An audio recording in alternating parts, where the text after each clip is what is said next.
Now, death is described by Jesus, especially with Lazarus, and probably the boy and the girl as well, who he resurrected outside of Jerusalem. The same day they died, probably, right? As being asleep. Okay, all I know is I did what's called blacking out during the day. And when I awoke from being blacked out, right, or falling asleep, kind of in the day, right, I was in the ER or hospital. Now, technically, right, the only one who can say what happened would be my stepbrother, right, himself, right, because he's the only real witness there, like I said, to what happened, right.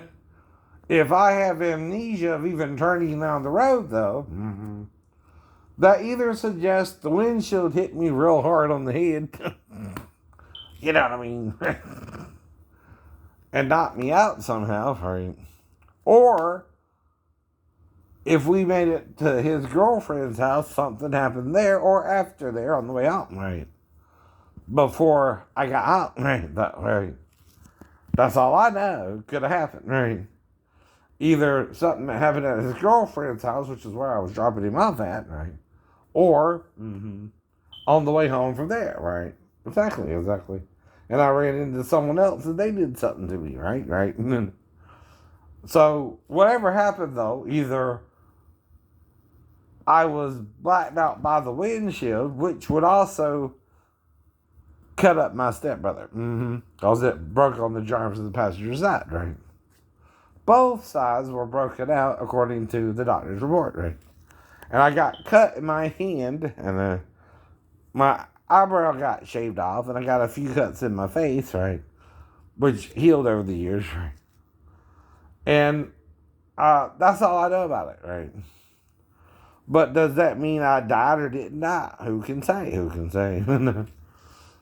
But again, my stepbrother wasn't injured at all, but was he even in the car? I mean, the only way you can not be injured by a wreck at all is if you weren't in the car. If you're in the front seat, it's him. That's me. Right.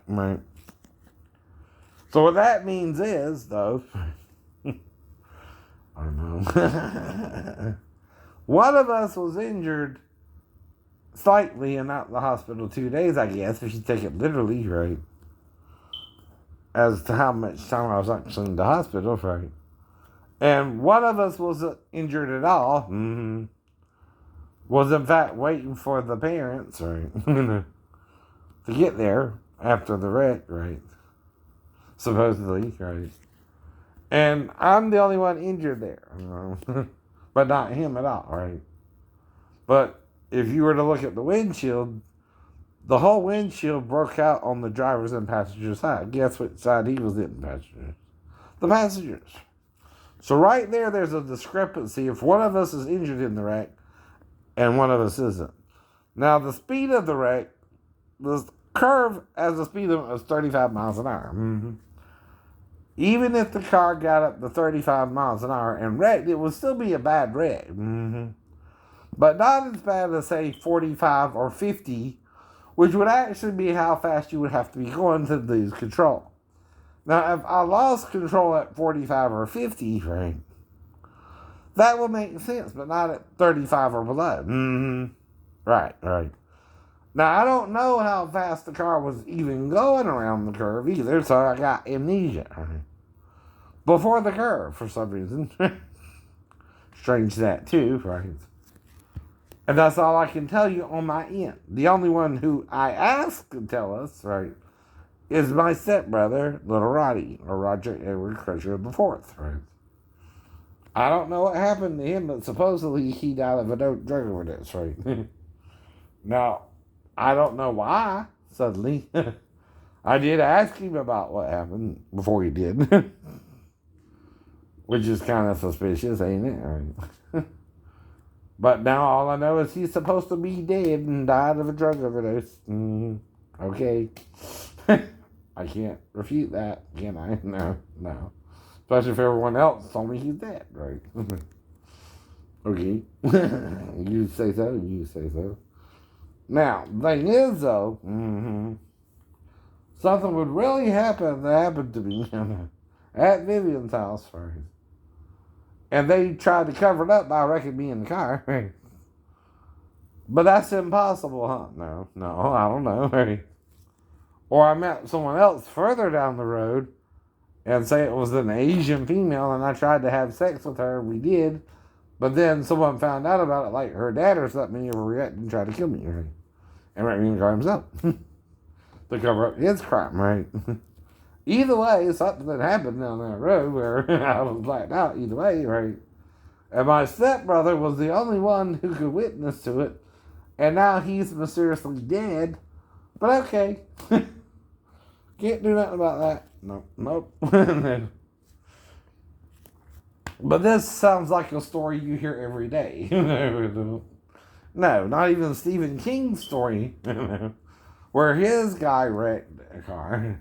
He thinks has something to do with the end time prophecies, right? As do I, because of a dream I had before the wreck, right? And trying to figure out what the dream means, he came to the conclusion it could do with the two witnesses, right? But you don't ask people if you done concluded that for yourself, right? If they think you're one of the two witnesses, you simply tell them, hey, I had this dream, still before the throne of God in heaven. It adds up to me that I'm one of the two witnesses, right? And I'm one of the two witnesses, I know.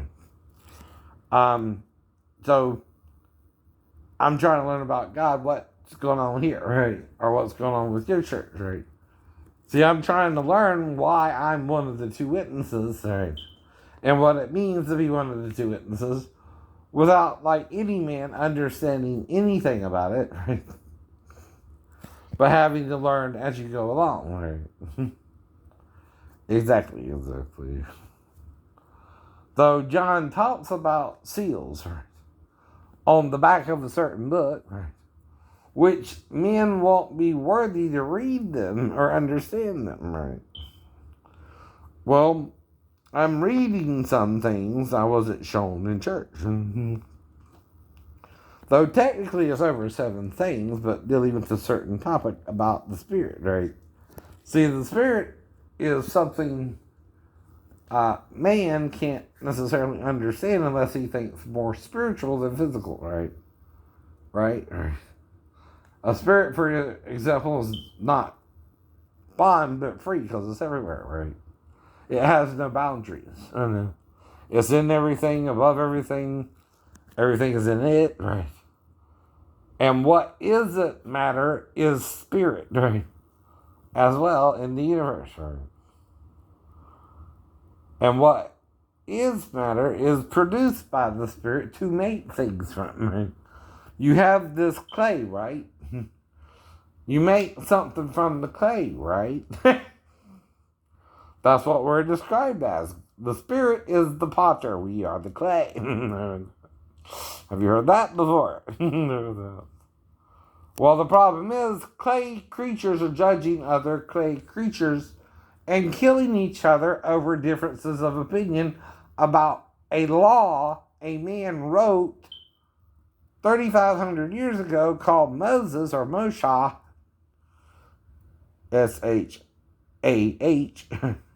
in the Hebrew. There's also this other dude called Eliyahu, who was also known by this group of people, right, as being a follower of the god Yahoo, which Eliyahu means my god Yahoo. Now, the funny thing is, their divine name would fit if it's Yahuwah. But they can't say it because they're being orthodox and more male than accepting that Yahoo is also Yahuwah, meaning it dwells in the male and the female. Yah is from Haya, Haya Asher Haya, which is what, when they were dealing with being in Egypt, this dude named Moshe, who we call Moses, because in the Greek there's no proper H, right? So they called him Moses based on the Greek interpretation of his name, right? Which is Moses. But it should be a little different, maybe AS instead of ES, but whatever. Because in the Hebrew, his name is spelled Moshah, right? Now, Yisrael is another word or name given to a man called Yaakov in the Hebrew. Some might even use a V, Kov. All depends. Now, this guy, Yaakov, wrestled with something who he called Peniel. And at a place he called Peniel, he did wrestle with something before the breaking of the day. This thing he wrestled with did not want him to see him before morning, right? As they were wrestling together. Right? So as he was wrestling with this thing, it asked him questions, and he told him certain things, and it bestowed upon him a certain name, Yisrael, which means with Prince God, I guess. Well, Sar is the root word there, meaning prince, right? El means God, and Ye, I guess, with, whatever, with Prince God, right? I know. It's kind of a little bit of backwards English because Hebrew's right left to right, by the way, not right to left like we do, right?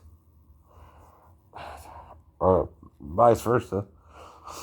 Right to left and not left to right, however it is we write. But anyway, well, his mother was a woman named Rebecca, and his father was named Isaac, which means laughter. Well, his mother, the mother of Isaac, his grandmother, was a woman named Sarai, originally. S-R-Y in the Hebrew.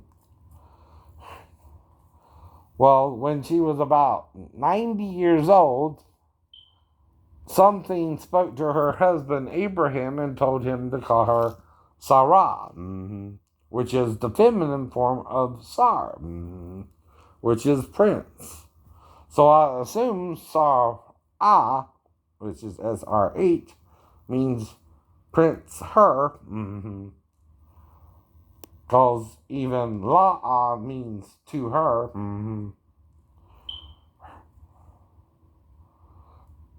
And Ya'ah is another way to say the divine name. With a double H after the Yod. So I figure the divine name is Yahuwah. And because of its feminine origins, the Orthodox Jews quit using it, right? Out of some kind of fear, like Elijah had of a woman, right? He feared this name so much, he ran from a woman and used the feminine articles that refer to this being as Sabaoth, which is feminine, right? And he knew, right? Which is also, he is feminine, right? And back to the original passage where Yaakov was called Yisrael, he, Yisrael are paired together. E-L-E-H-Y-Y-S-R-L.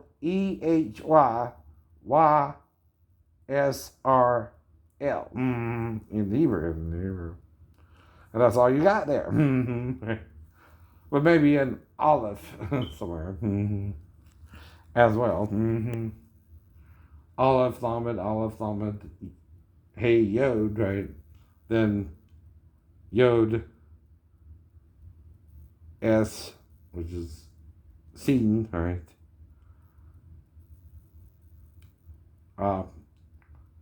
or Reish, I think, Aleph Lamed, right? In the Hebrew. Now, these are the letters of the Hebrew alphabet in that passage, right? Now, some use hey as a term, but normally it's he, right? When that passage is used, right? But he refers to she and who refers to he, right? In the Hebrew, right? So Yahuwah is like saying Yah, he, her, basically, right? And it's kind of spiritual more than physical, right? In that it's saying Yah, who is like everything, male and female, Jew and Gentile, bond and free, right?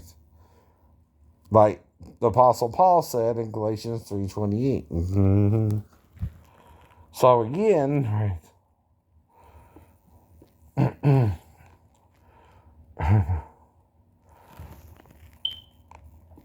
All I know is my two witnesses, one at the wreck, one at the fall. One wasn't harmed at all and is misdirecting what happened, right? Because he should have been injured in the wreck too if he was in the car with me, right? When the car went over the curve, right? Two people cannot walk injured and uninjured from a wreck where you got to be going 35 miles an hour or more to wreck the car, right?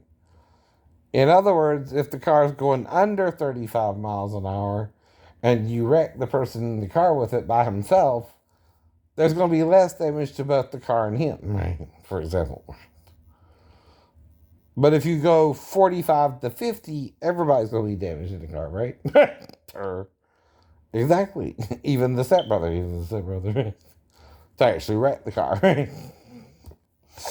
Exactly. Only if the car was going under, right, a certain speed, would it not be as bad on the person in the car, but the other person wouldn't be in the car either if he's wrecking him in the car, right? And then whatever happens to the other person, he comes to before the ambulance gets there. That's all he knows, right? And they put him in the ambulance when the family gets there, right? And he's taken to the hospital by 6:30 p.m. or 18:30 military time, right? And he's only in the hospital 2 days. Like they say Jesus was in the grave. Damn. Right, but there's no way I'm one of the two witnesses, though, right? Like I was telling a pastor at a church called Christian Fellowship Church, and his general pastor, right, Lloyd Ray Davis, and Edward John Thomas, right? But I think I'm one of the two witnesses, right? I'm identifying myself to them as to be part of their ministry and understand the word of the Lord for them, right? But it seems Pastor Davis had a pastime, right? He wanted other things, right, than, normal male-male relationships. Seems like he started this unitship program, right, where him and his units could touch each other in their, no place, I guess you call it, some, and please each other till finished. And that was okay. To him and them, right?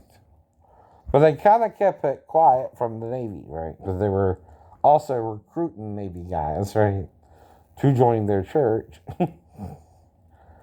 And they had over 700 ministries in his church in Chicago, near Chicago, in a little place called Waukegan, right? And then they also had something in Norfolk and also something in San Diego, which are your three main naval bases, right? But there's many other naval bases, but the three main on the East and Pacific and Central America, right? One's in the Great Lake region, right, where they train your Navy guys, right? Though they are also trained in other places, right?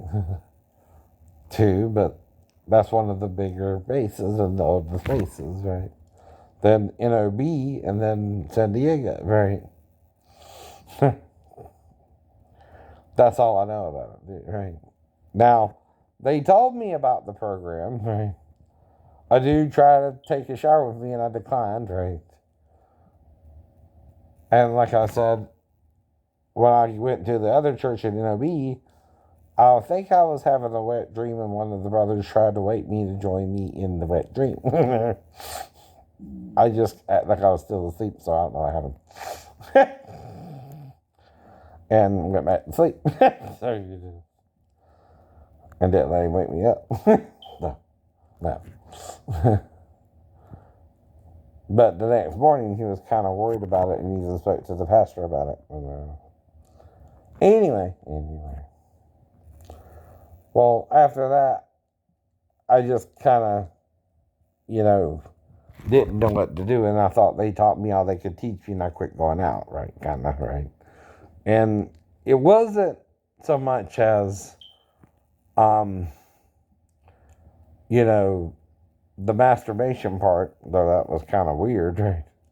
It was more the belief, what they were showing me in the Bible, that got me interested in them, really, in the first place, right?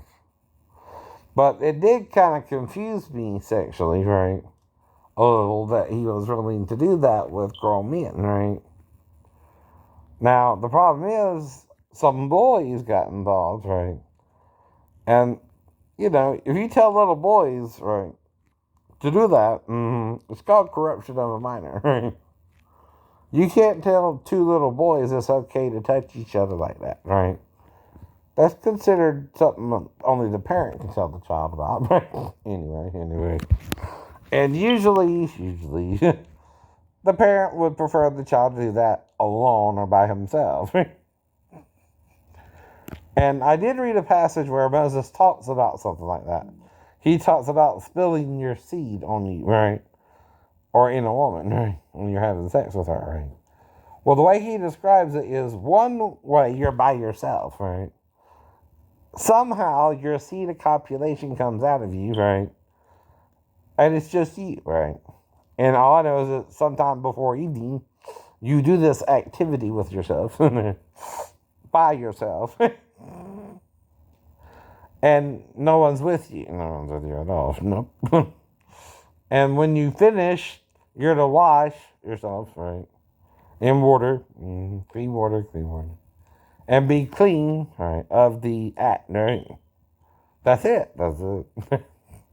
Same if you do it with a woman, right? You are to bathe, you and her, together or not. That's an option.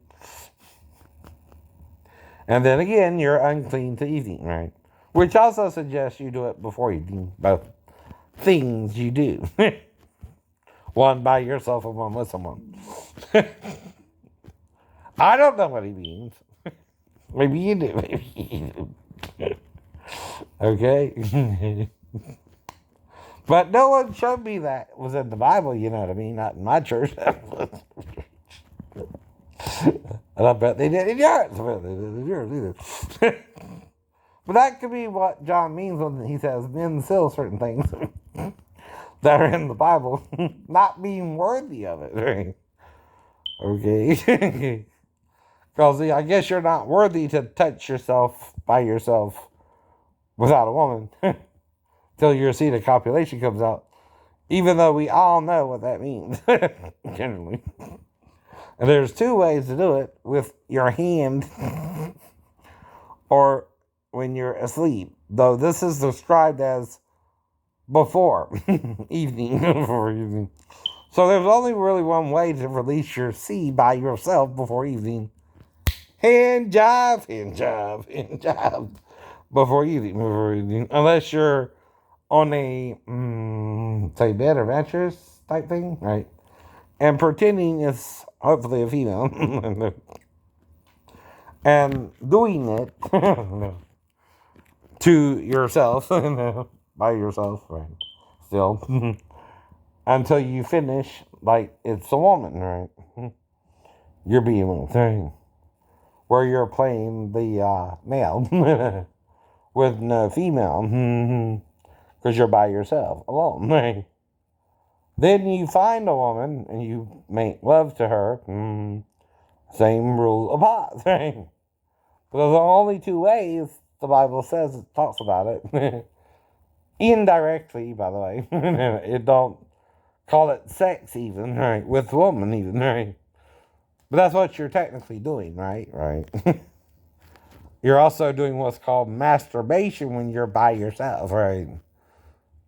And not with someone. So neither one is wrong, right? In the Bible, right? At least those two ways of doing it, right? And they're not that bad to do it that way. No, no. But this could be what John means when he says, men seal certain truths, right? They don't want to look upon it. Right? It's too risque for them.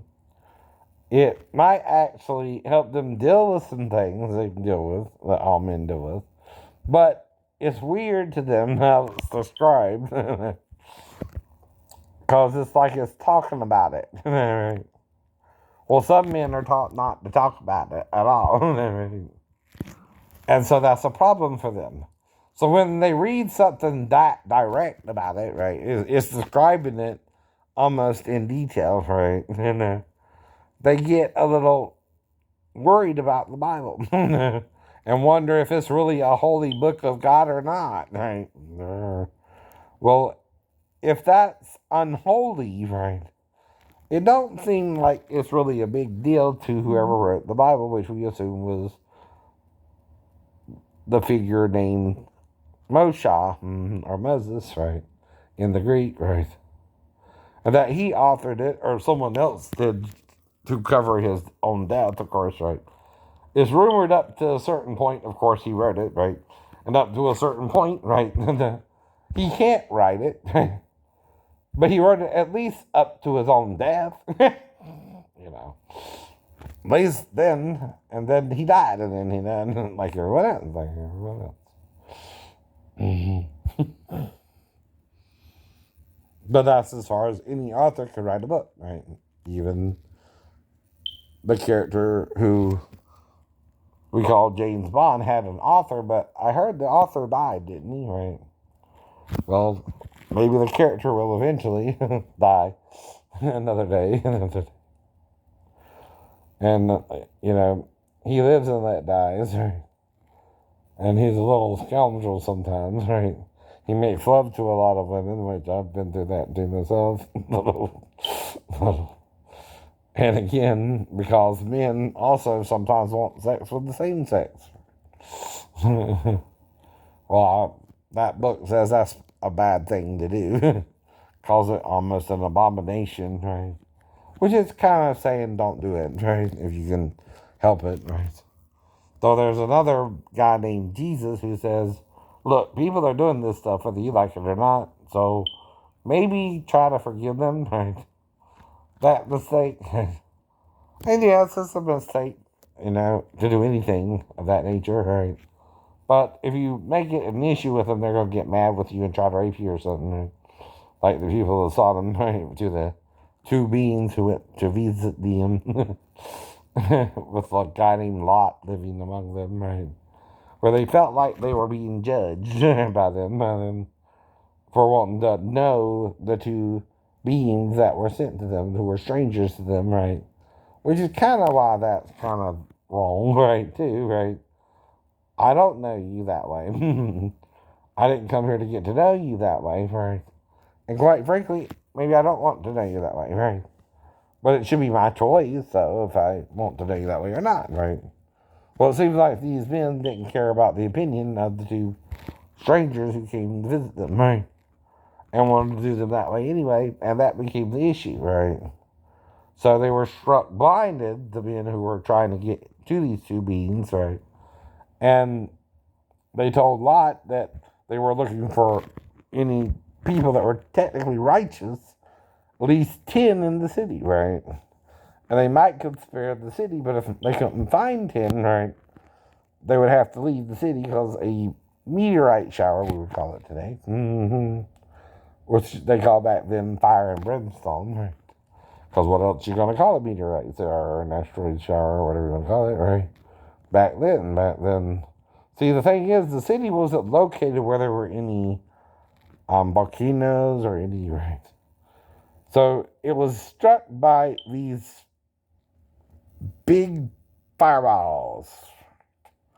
And what do you call a fireball? Meteorite, right? Or an asteroid, right? Now, the difference is, though, I guess, right? Both are rocks. Both are rocks. Being hurled to the ground from gravity's point of view from a belt where asteroids are, right? These asteroids, though, come to the planet and crash into it. Right? And as they come to the ground, they burn like a, fireball. Or they called it brimstone back then, right, too, right? Another thing, right? So, brimstone means stone that's a fire. Or lit on fire. But, some things, though, like I said, men are not worthy or being worthy to look upon, right? In the Old Testament, right? Especially.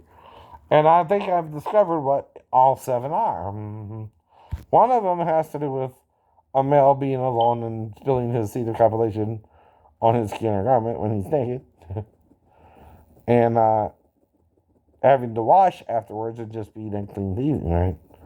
Now, Moses talks about uncleanliness a lot, but most of those formulas have to do with washing yourself. Which, like I said, some people do frequently and some people do not as frequently, but they have reasons usually. If they're not. But another thing Jesus said is we're saved by grace through faith, not of works, least any man should boast. Right? So if, like, you do it the evening of or the morning after, whenever, get around to it, just wash, please. If you do that kind of activity or not, right? I don't know you, right? But I've heard most men do that activity at least once. When you hit puberty, they call it, right? And it's okay. If you do it, right? I don't think they're going to send the police after you. Or call the cops unless they're getting, like, in the movie Fortress or something, where they don't even want you thinking sexual thoughts, right? But this Bible they're talking about seems to say it's okay. If you do it by yourself or with a woman. Either way, it's fine by the author. So it's up to you. It's up to you. To handle your business one way or the other, right? And it tends to mention just one other way to do it when that's with a woman, right? Or by yourself. So people even have a problem if they do it by themselves. And then some want to do it with a man, like I said, or the same sex, right? Even women want to do it with each other, right? And again, some people say that's a very judgmental thing, like Paul. He superly judges it, don't he? He even says there as, what's the word?